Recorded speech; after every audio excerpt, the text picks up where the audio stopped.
Olá, estamos começando mais uma edição do Pautando Esporte, espaço para o esporte local na TV aberta, no canal 35, JF TV Câmara. Os programas, depois de exibidos, sobem para o YouTube, não só da JF TV Câmara, como do portal Toque de Bola.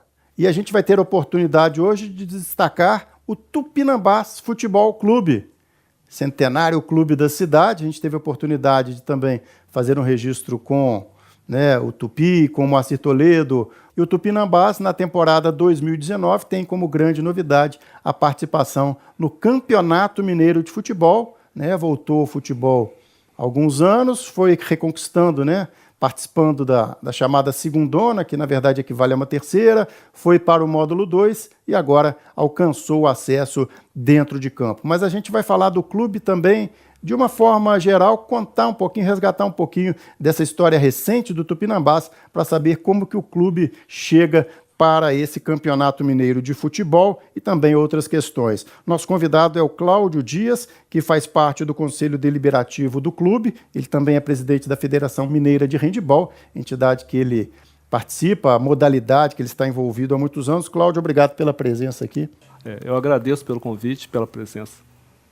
Vamos falar um pouquinho do futebol, até para você ajudar a contar um pouco da história de como que o futebol voltou para o Tupinambás, que na época a DJF também, que você fazia parte da direção, tinha um acordo com o Tupinambás. Resgata um pouquinho dessa história para a gente. Na época, o Felipe Surian me procurou lá no clube, no Tupinambás, e solicitou se era possível se concretizar uma parceria do futebol. Aí, através da DJF, eu procurei o presidente da época, o Francisco Quirino, e propus a parceria, que foi aceita, e nós começamos com o futebol lá na terceira divisão, Isso no clube, já com a presença do Alberto Simão. O primeiro contato foi com o Felipe Surian. E o Felipe trouxe o Alberto. Na época o Felipe acertou com, se eu não me engano, foi com Volta Redonda. E o Alberto assumiu a parte do futebol do Tupinambás. Fala um pouquinho para a gente, aproveitando que o programa tem um tempo maior, dessa questão da ADJF com o Tupinambás. Houve, há uns anos, uma possibilidade de parceria quando o Esporte Clube Juiz de Fora ia se transformar num shopping, num investimento. Depois isso foi desfeito. Resgata um pouquinho dessa história para contar para o pessoal que está acompanhando o programa, da DJF com o Tupinambás, como que foi o início dessa participação, como ficou e como está nos dias de hoje. O presidente da DJF na época era o Guilherme. Ele fez um contato com o clube, eu acho que o presidente procurou, porque tinha esse contrato com o esporte que eles queriam rever o contrato. E propuseram para a DJF comprar a dívida com o esporte. Então, na época, a DJF comprou essa dívida que havia com o esporte e fez um contrato que a nossa intenção mesmo era o salão de festas, o varandão e o ginásio. Esse contrato foi feito, acho que 25 anos. Consistia em a DJF recuperar um pouco do espaço físico do Tupinambás. A DJF precisava de um espaço, principalmente por causa do handebol e do basquete, que eu sou do handebol, o Guilherme, que era o presidente, é do basquete. Então, o espaço nos atendia, a gente deixaria de pagar aluguel e contribuiria para o Tupinambás resgatar os títulos que estavam sendo passados para o esporte. E como é que funcionou isso no início, essa parceria? No início, tinha um contrato, se eu não me engano, era de fusão do esporte com o Tupinambás. E isso não agradava o clube Tupinambás. Então, a DJF comprou os títulos que estavam em posse do esporte e nesse período, a DJF no contrato não tinha a fusão dos clubes. Então, não haveria prejuízo para a marca Tupinambás. E depois que a questão do esporte foi desfeita, a parceria entre os clubes foi desfeita, aí se estabeleceu um novo tipo de comportamento nessa parceria entre vocês e o Tupinambás. A DJF ela já entrou como parceira, contribuindo com o Tupinambás no que era possível para normalizar o Tupinambás, que ele estava com muitas dívidas trabalhistas, dívidas fiscais, e o que foi possível, a gente pôs no contrato e a DJF vem cumprindo esse contrato. Aí, com o tempo, Cláudio, a gente fez várias matérias no portal Toque de Bola e nas redes sociais.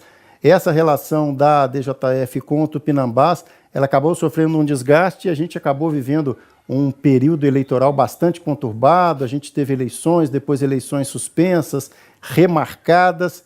A que você atribui assim, esse desgaste que acabou ocorrendo? Quando você tem um atrito, geralmente você tem duas verdades. Os dois lados têm a sua verdade. E se a gente tem bom senso, diálogo e boa fé, você consegue se resolver. Como partiu para um lado que não tinha mais diálogo, nós tivemos que acionar a justiça, a DJF, o grupo da DJF, não só o grupo da DJF, os sócios que compraram os títulos da DJF, que foram repassados no contrato.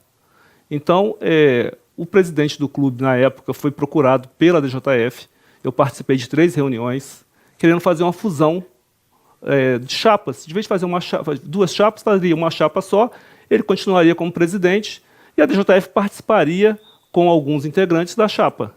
Isso não foi possível, ele não aceitou a fusão. Eles alegavam à época, pelo que eu me lembro, se você pode me ajudar também, que para a composição da chapa não seria permitido ainda para essa eleição um número grande de pessoas ligadas à DJF. Não tem essa questão? Não, a chapa do Tupinambás hoje são 37 pessoas. O presidente, na época, ele ofereceu para a DJF 2 vagas. E isso não era interessante, já que você está fazendo uma parceria, uma composição de chapas, você teria que ter uma paridade aí de participação. Até porque a DJF ela possuía a maior parte dos títulos. Hoje a DJF comprou, na época do contrato, 130 títulos. Os sócios do Tupinambás eram 68. Desses 68, praticamente 50% não poderiam votar porque não estavam em dia com o título. Então, a DJF ela tentou fazer a parceria para se fazer uma chapa, inclusive continuaria o presidente da gestão anterior. Ele propôs que seriam apenas 2 integrantes da DJF e que ele indicaria quais seriam essas 2 pessoas, o que não foi viável para a associação. Então, na época, o Pompílio, que já tinha assumido a presidência, ele não aceitou, e nós resolvemos fazer uma chapa. Isso foi em abril. Quando foi em maio, o presidente da gestão anterior, junto com a diretoria, eles fizeram um estatuto e mudaram de 1 ano para 5 anos o prazo para a pessoa ter condição de voto. Então, todos os sócios que entraram via a DJF tinham 3 anos. Eles foram todos impedidos de votar. E isso, no ano eleitoral, não se pode mudar o estatuto da entidade. Quando ele observou que ele tinha feito isso, ele chamou uma assembleia em agosto, quer dizer, 3 meses depois da data que ele registrou o estatuto, e tentou viabilizar o estatuto que ele tinha aprovado. E foi aí que entrou na justiça, porque primeiro ele não podia ter mudado o estatuto. Segundo, com a mudança que ele fez do estatuto, ele prejudicou vários sócios que poderiam ter direito a voto tendo 1 ano de sócio ao clube, e passou para 5 anos. E a Assembleia tem que ser feita para aprovar o estatuto antes dele ser registrado. O estatuto foi registrado em maio e ele fez a Assembleia em agosto. Então, esse foi o problema jurídico. E assim, a gente tinha noção, eles foram comunicados, olha, isso aí que está sendo feito está errado, nós vamos procurar a parte jurídica, e foi o que feito. E o juiz deu bem de causa em todas as ações que a gente entrou, nós ganhamos. Não teve discussão, porque é muito claro isso. Para a eleição, quem mexe com a eleição sabe que no ano eleitoral não se pode mudar a regra do jogo. É igual uma competição normal. Aí, nessa composição de chapa, a chapa foi encabeçada pelo seu pai, o Jorge Sim. Dias, que é hoje o presidente do clube. Ele é o presidente. Ele já era sócio, eu também já sou... a gestão anterior passou que a DJF estava tentando entrar no clube. Isso não é uma verdade. Eu estou no clube desde 89, na época do presidente Amauri. Então, eu estou com handball lá desde 1979. Meu pai já era sócio do clube anterior a isso. Então, são pessoas que fazem parte. Muitas pessoas que estão com o título da DJF não fazem nem parte da DJF. Eles adquiriram o título via DJF. Então, nós montamos uma chapa. É claro que, como não houve composição, a maioria das pessoas indicadas é do nosso grupo. Então, isso que foi, resumindo, foi isso. A gente não quis fazer, não tem interesse de vender o clube, foi passado isso, que o pessoal queria assumir o clube para vender o clube. Pelo contrário, a gente quer resgatar o clube, resgatar a história do clube. E aí a gente teve também, num dos momentos mais tensos, que foi o que seria a transferência do cargo, né? Onde o clube viveu uma tarde muito agitada também, e a turma que assumiu, né, a diretoria, alega que não recebeu na oportunidade a documentação que teria que ser repassada para vocês, no caso, tocarem adiante o Tupinambás? Esse é um outro problema, que o presidente que vai se candidatar à reeleição, ele tem que se afastar em agosto. Então, o presidente da gestão anterior se afastou em agosto. Já houve um erro aí, porque assumiu uma pessoa que é um sócio benemérito que não foi eleito. Então, ele não poderia assumir. Quem teria que assumir era o vice-presidente. Mas passou. Esse vice-presidente renunciou em agosto. Quando chegou em dezembro, ele desrenunciou. Eu nem sei se essa palavra existe, mas foi o que aconteceu. Ele voltou atrás e assumiu o clube. E o juiz determinou que quem prestasse conta à nova gestão é quem assumiu. Então, quem tem que prestar conta é o Wanderson, que o apelido dele é Pretinho, que é o vice-presidente. Porque o Francisco Quirino, ele passou as contas dele para o Santiago, que assumiu o clube. O Santiago também renunciou e passou as contas para o Wanderson. Então, quem tem que prestar conta para a nova gestão é o Wanderson, não o Francisco Quirino. E o que aconteceu é que a gente começou a ver imagens do clube e viu, foi divulgado na imprensa, ele com outras pessoas no clube pegando documentos. E esses documentos não foram passados para a nova gestão. Nós tivemos uma movimentação financeira de R$ 721 mil da venda do atleta Danilo. Esse dinheiro não está no caixa. O meu pai assumiu a presidência lá com 900 e poucos reais em caixa. Um cheque de 400 e poucos reais. Então, quer dizer, o grande montante financeiro que deveria ser aplicado no clube, quem conhece o Tupinambás é só ir ver lá se tem alguma aplicação desse dinheiro. O dinheiro não foi aplicado. Nós estamos fazendo essa gravação no dia 18 de setembro de 2018 e a gente sabe, né, a gente tem noticiado, acompanhado também outros veículos, o Tupinambás está vivendo aí essa situação que deixa o clube, né, enquanto se chega a uma conclusão até da apuração, que a questão está encaminhada à justiça, sim, o clube fica meio amarrado enquanto não se resolve. Como é que está essa questão do prazo? É porque o clube tinha 12 funcionários, não tinha condição de pagar a folha. Nós temos lá várias lojas, a maioria ou não está em dia, todos não têm contrato atualizado, alguns aluguéis eram pagos na conta do presidente. Então, assim, você pega um clube que você não tem receita, tem que pagar imediatamente funcionário. A gente começou a demitir alguns funcionários, até porque faziam parte da gestão anterior, e a gente está tentando resgatar o clube. Isso não é a curto prazo. Se a gente tivesse tido acesso a esse recurso que o Danilo proporcionou ao clube, é lógico que desses 721 mil tem a parte do formador, que é o Rogério, tem a parte do advogado, que a gente questiona, porque só o advogado recebeu 47,5% do valor total. Então, para quem mexe na área jurídica, isso é um valor muito alto. Ah, mas isso foi um contrato feito lá atrás. Ele poderia ser feito até 31 de dezembro de 2017. Daí para frente, a outra gestão teria que passar pela Assembleia, pelo Conselho, e esse acordo não passou. Aí você vai ver os contratos, que eu tive acesso agora no processo. O advogado veio de Belo Horizonte e trouxe os contratos. Fala que de um lado, quem representa é o advogado, e do outro lado, representando o clube, é o tesoureiro e o Francisco Quirino, que é o presidente. Só assina o contrato o presidente, o tesoureiro não assina. E o tesoureiro tem uma declaração que ele assume o clube, a tesouraria do clube, em setembro. Só que o contrato é de julho. Então, como sempre, como tudo que a gente tem acompanhado, as datas não batem. Você vai tentar fazer alguma composição de datas, até para falar assim, não houve má fé, a gente não pode acusar se não tem a prova. Só que ninguém entra na justiça sem ter prova. Nós estamos respondendo vários processos, porque houve a derrota na urna, eles perderam na eleição. Teve eleição, nós ganhamos na eleição e na justiça. Então, assim, nós temos os documentos que comprovam o que nós estamos falando. Como eu te disse, eu tenho uma ata aqui que eu vou deixar contigo depois da cópia, para você também ter da imprensa. O clube ele não aceitou a derrota. E isso está se prolongando devido à falta da compreensão que, apesar todas as pessoas que lidam com o Tupinambás são fanáticos. Eu tenho certeza que o ex-presidente é uma pessoa que gosta do clube, que é fanático pelo clube. mas ele perdeu a eleição. Então isso é democrático. Ele perdeu a eleição, ele sai, deixa o outro grupo assumir. O outro grupo, se estiver errado, daqui a 3 anos tem nova eleição, a gente sai também, não tem problema.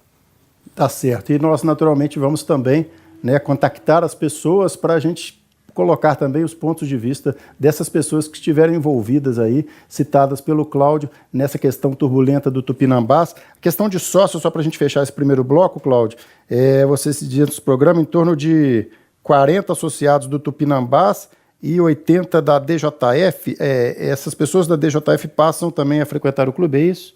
Sim, a DJF adquiriu 130 títulos e todos são títulos que podem ser vendidos. Então a DJF ela vendeu alguns títulos, outros títulos não foram nem preenchidos, ainda estão em branco, que eles só passam a valer a partir do momento que derem entrada no clube, porque a gente não tinha intenção de entrar na diretoria do clube, só que começou a ter atrito. Tudo que, como eu te falei, tudo tem duas verdades. Tem a verdade da DJF e tem a verdade do pessoal da gestão anterior. Isso teve esse conflito, a DJF se sentindo até prejudicada, porque o local nosso lá é para aluguel da DJF. A gente estava cedendo vários espaços, toda hora tinha alguém do Tupinambás entrando no espaço. Você arrendou, igual você alugou um apartamento. Você alugou um apartamento, ele é seu. A outra pessoa é dono, ele não pode entrar no seu apartamento. E é o que estava acontecendo. Por isso que começou os problemas de relacionamento. Porque quando você propõe, o Tupinambás precisava, que na verdade o Tupinambás ia perder o clube para o esporte, nessa fusão. Então o Tupinambás estava precisando. Ele aceitou o acordo. Você vai me perguntar hoje, você faria o acordo? Eu não. Ele fez o acordo, o presidente era o Guilherme, eles assinaram o acordo, o conselho das duas partes aprovaram o acordo. Então, depois que passa o acordo, você quer rever o acordo, então você não deveria nem ter feito. Mas a situação do Tupinambás era muito ruim. Ele tinha que fazer o acordo para não perder, porque quem estava pagando, se eu não me engano, a folha do Tupinambás era o esporte. E cada vez que ele pagava a folha, ele recebia em volta títulos de sócio proprietário. Então o esporte já tinha 123 títulos em posse dele. A DJF, quando entrou, ela comprou 130 títulos, pagou dívida trabalhista, Cesama, luz, funcionário, pagou várias coisas. E aí você chega no meio do caminho, você está cumprindo a sua parte, e a outra parte começa a querer interferir no que você está fazendo, então foi esse que começou o atrito. Mas mesmo assim nós procuramos a gestão, queremos fazer uma fusão de chapas, fazer uma chapa só pelo Tupinambás. E não foi aceito, então a gente entrou na disputa e ganhou. Tá certo. Daqui a pouquinho a gente vai falar um pouco mais do futebol no segundo bloco desse Pautando o Esporte. Até já.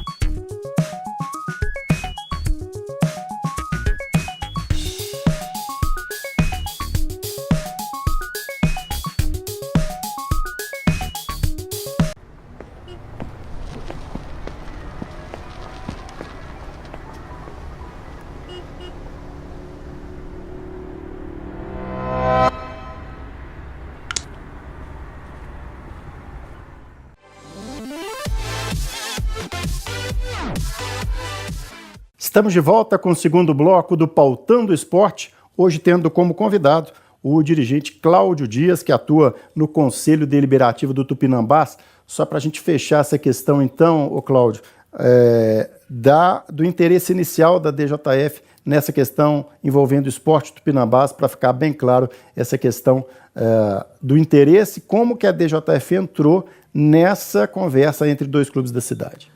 A DJF entrou primeiro que ela precisava de uma sede. Então, seria viável para a DJF ter o Tupinambás como sede.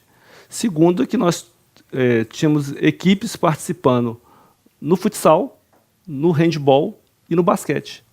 E o espaço atendia a demanda da DJF. Então, essa foi a primeira conversa. A gente gostaria de ter um espaço. O Tupinambás é um ginásio muito bom, o local é bom.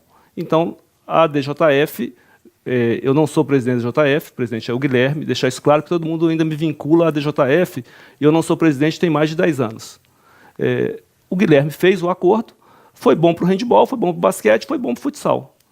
E no percurso que veio o futebol, que não era nem por causa da DJF. A gente sabia que o Tupinambás queria voltar com o futebol. E como eu tinha acesso ao Alberto, tinha acesso ao Felipe, a gente fez um acordo e propôs ao presidente. E aí a DJF entrou também no futebol. Já tinha feito isso com o Tupi lá atrás, nós passamos, na época eu era o presidente, nós passamos para a Pan Show, que levou o Tupi para se classificar. E dessa vez foi com o Tupinambás. Nós propusemos, fizemos o primeiro evento que a DJF fez em parceria com o Tupinambás em relação ao futebol foi a Taça BH, que foi em Juiz de Fora. E dali surgiu a oportunidade e a gente falou assim, é um excelente momento para o futebol do Tupinambás voltar, já que não teria custo nenhum para o Tupinambás. Vamos falar então do futebol, né? Já que a temporada 2019 tem o Tutu de volta, que é o clássico Tupi-Tupinambás, tão tradicional, de 2 clubes centenários.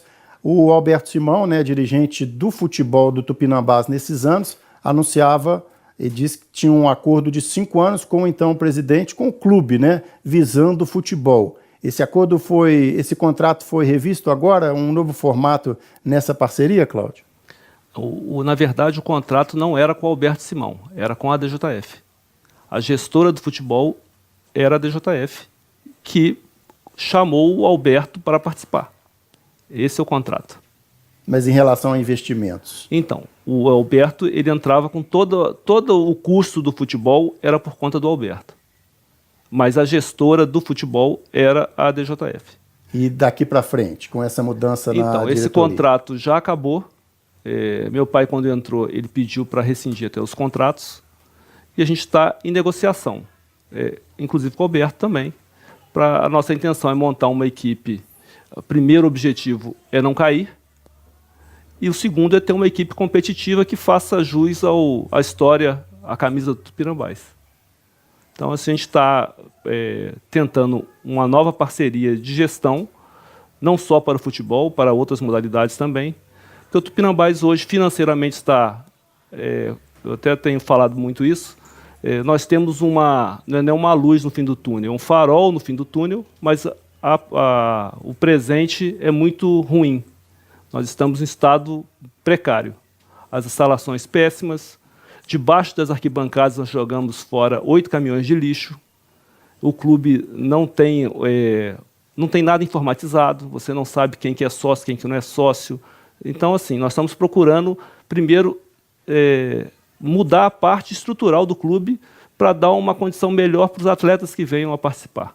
Mas com a sua experiência de ADJF, você dizendo agora que não está mais envolvido na diretoria, e como dirigente de esporte, né, que é a presidência da Federação Mineira de Handebol, como que você está vendo essa perspectiva do futebol, considerando as dificuldades do clube, mas considerando também que com toda dificuldade há uma cota da televisão, então tem uma verba para ser trabalhada no futebol, não seja a verba ideal, mas pelo menos tem uma referência, né? Quer dizer, o clube, nessa parte de futebol, pela estrutura do Campeonato Mineiro nos últimos anos, tem essa cota de TV. Pela sua experiência no esporte, em outras modalidades, não só o handebol, mas de uma maneira geral, como é que você vê esse futebol agora, com essa perspectiva de uma cota de TV, dessa estruturação de elenco para 2019? Então, nós temos 2 tipos de esporte. O futebol, que é paixão, e as outras modalidades. Você consegue com o futebol 100% a mais que você consegue em qualquer outro local.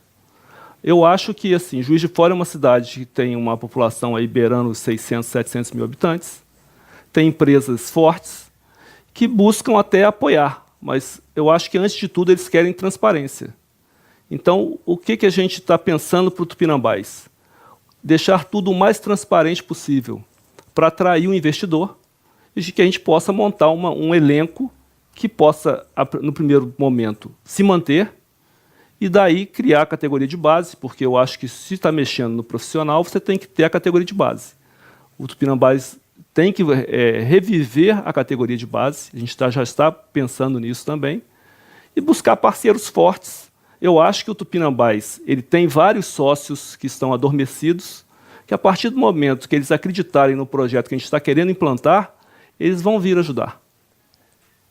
A gente teve conversas, né, com o pessoal da diretoria, até com o próprio Toninho também, da tentativa, pelo menos um objetivo, que foi colocado de tentar recuperar o estádio para jogos do Mineiro.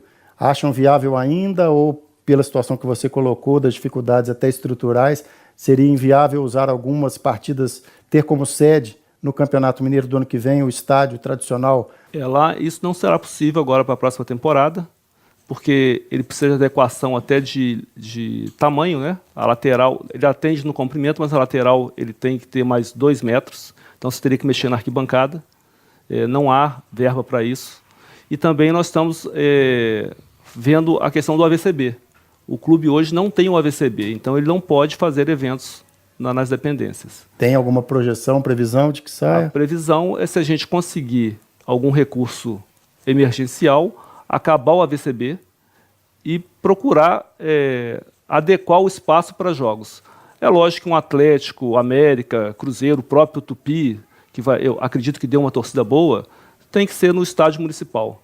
Os outros jogos menores, de público, a gente vai fazer o possível para no futuro que sejam feitos no Tupinambás. E essa convivência com o Tupi, né? Vocês vão ser, né, vamos dizer, vocês, os clubes, vão ser concorrentes, vão ser adversários, mas desde que o Tupinambás conquistou o acesso, há um comentário, né, na comunidade esportiva de que os clubes devem se unir pelo menos em torno dessa promoção do jogo, de alguma maneira, pelo menos os departamentos de futebol dos dois clubes se ajudarem um pouco. Eu acho que o esporte de Juiz de Fora precisa se unir. A questão do futebol é a mesma coisa. O Tupi e o Tupinambás, eles são adversários em campo. Fora de campo, tem que trabalhar junto para dar uma estrutura melhor, até para o torcedor mesmo, ele buscar o torcedor de volta. Se o Tupinambás consegue se manter na primeira divisão, que o Tupi também consiga se manter e comecem a fazer um trabalho diferenciado, isso vai trazer o público e o incentivo ao futebol de Juiz de Fora.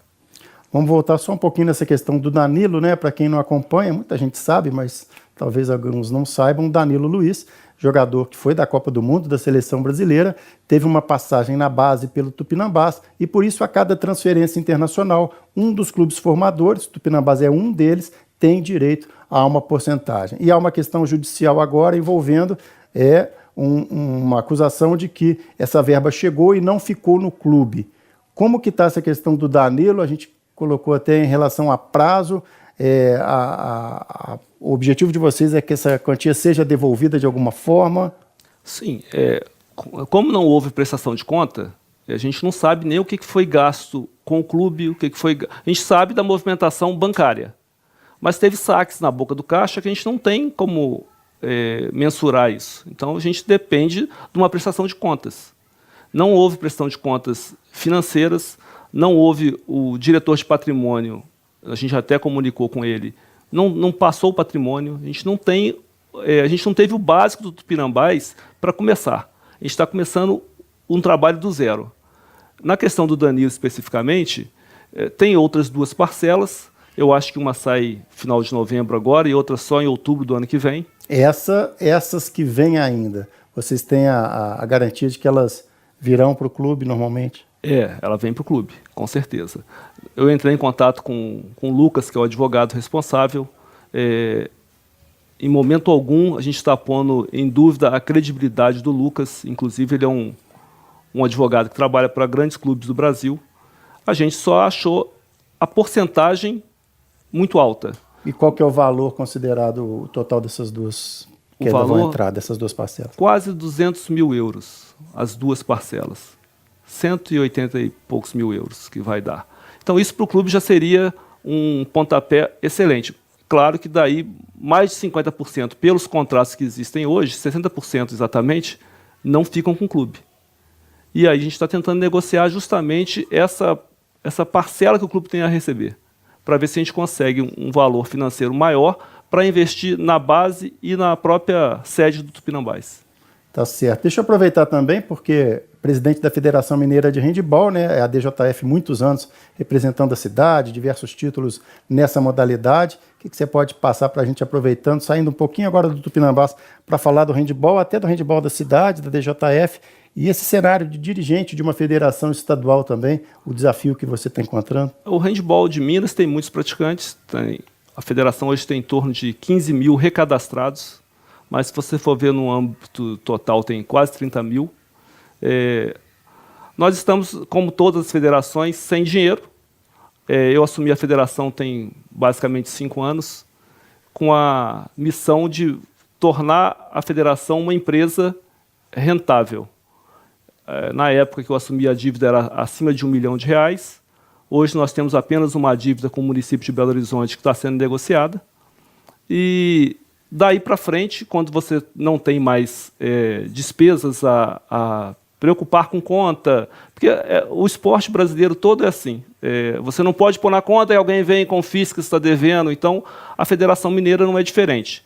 Ela está diferente em um aspecto. Ela tem todas as certidões negativas que não tinham e tem essa dívida que a gente pretende quitar até o final do ano para o handball mineiro ter uma alavanca maior para 2019, voltando ao cenário nacional com a certa diferenciação dos demais estados. Há a possibilidade de o handball da cidade voltar a participar de uma liga nacional? A gente teve até parcerias, né, da equipe aqui com o Clube de Recife, não foi isso? Sim, a gente tem atletas, inclusive, que jogam em Recife e que jogam aqui.